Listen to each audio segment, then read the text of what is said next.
Good morning, everyone. This is Orobo Bible Reading Platform. Today we are reading Matthew chapter 3, verse 10 to 12 in Orobo language.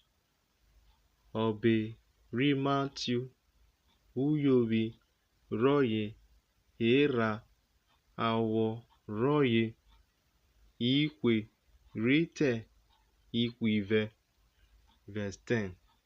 Asa kewana ushure ohe ụtọ re ire na re ure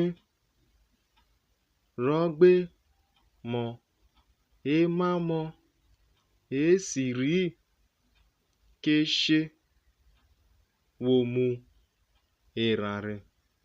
Verse 11.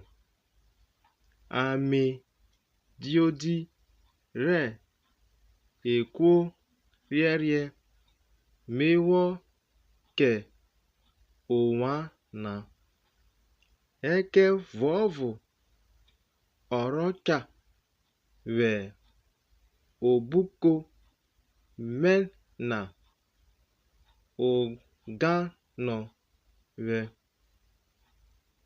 isa bato royi misete okwo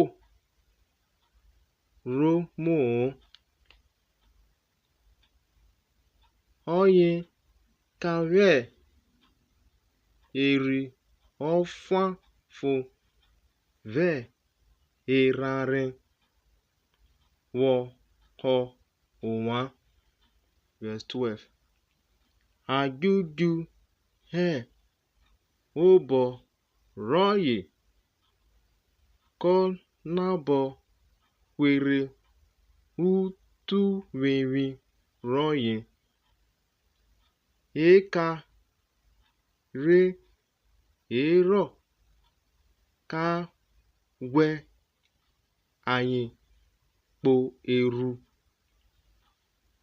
eke vovo ikweku re ero kegbeje aye koko ka tore aye kufia. Thank you.